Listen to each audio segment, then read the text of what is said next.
काय सांगायचं, ड्रोनमध्ये सगळं दिसणारच आहेत। आमचे अनिल भाऊ बिशेन पंचायत समिती उपसभापती यांनी ड्रोन बोलावले आणि तिकडे सर्वे पूर्ण सुरूच आहे। ड्रोन चालूच आहे आतापर्यंत आणि त्यांच्या सगळ्याची पाहणी होतच आहे। सगळे मोटरी वाहून गेल्या, पाईपलाईन वाहून गेले, मीटर्स वाहून गेले, सगळे पोल पडले आहेत ना। धानाची एवढी प्रचंड नुकसान आहे की आम्ही सांगूच नाही शकत। डोळ्यात पाणी येतं आमच्या। किती एकराचं नुकसान झालेलं आहे? जवळजवळ 60 ते 65 हेक्टर शेत जमिनीची नुकसान झाली वडेगावची। काय मागणी आपली? मागणी म्हणजे लवकरात लवकर आम्हाला नुकसान भरपाई द्यावं। हेक्टरी जास्त नाही 50,000 रुपये तरी देण्यात यावा, कारण एवढं नुकसान आज मी 42 वर्षात झालो आहे, तर लहानपणापासून इथंच जगत आहो, पण एवढा नुकसान कधी जिंदगीत पाहिलेलं नाही आहे। शेतीचे नुकसान म्हणजे माझ्या शेतीमध्ये वांगा आणि कारल्या चवली जी लावला होता ते पूर्ण वाहून गेली तर गेली, पण ते पूर्ण मातीसुद्धा नेऊन गेला आहे। तिथून मातीसुद्धा उरली नाही आहे माझ्या शेतामध्ये।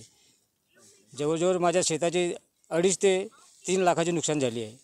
काय मागणी आपली? मागणी म्हणजे शासनाला मला हेच आहे की आमची मदत करावी पाहिजे। लवकरात लवकर पंचनामे करून शासनाने आम्हाला मदत करावी पाहिजे। गोंदिया जिल्ह्यात गेल्या 2 दिवसापासून मोठ्या प्रमाणात पावसानं थैमान घातला होता, त्यामुळे अनेक शेतकऱ्याची शेती पाण्याखाली गेली होती आणि प्रचंड नुकसान शेतकऱ्याचा झाला होता। मी सध्या ग्रामीण क्षेत्रात आहे, आपण बघू शकता या ठिकाणी शेतीच्या मोठ्या प्रमाणात नुकसान झालेलं आहे। आमच्यासोबत पंचायत समिती उपसभापती आहेत। भाऊ, काय सांगणार? आपण शेतीची पाहणी करत आहेत। मी सकाळी 10 वाजतापासून इथं सर्व जवळपास 30 ते 35 शेतकऱ्यांना घेऊन इथं मी ड्रोनद्वारे पूर्ण पाहणी करत आहे आणि कितीतरी शेतकऱ्यांचा एवढा नुकसान झालेला आहे। धानाची तर काही सांगायचं नको, जवळपास नदीकाठचा जेवढा परिसर होता त्याच्यामध्ये 50 ते 60 हेक्टर शेतीचं नुकसान झालेलं आहे। काही शेतकऱ्यांनी फळबाग लावलेली होती, तर वांग्याची शेती असो, चवलाईची शेती असो, ते पूर्ण 2 ते 3 एकरमध्ये उखडून गेलेली आहे। फक्त झाडच नाही तर माती सकट सर्व गेलेली आहे। ती सर्व पाहणी आपण ड्रोनद्वारे करत आहोत।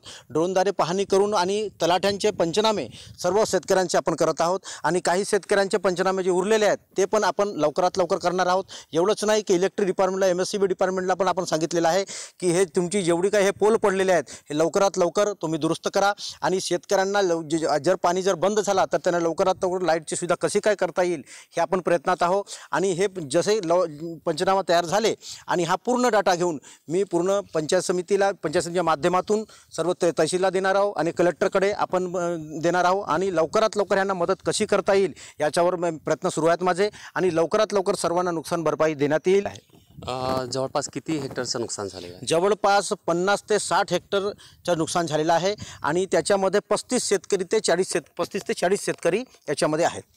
नक्कीच गोंदिया जिल्ह्यात हजारो हेक्टर शेती हे पाण्याखाली गेल्यामुळे शेतीचा प्रचंड नुकसान झालेलं आहे। आता शेतकरी हीच मागणी करत आहे की लवकरात लवकर पंचनामे करून भरपाई करावी। साईद पठाण, TV9 मराठी, गोंदिया।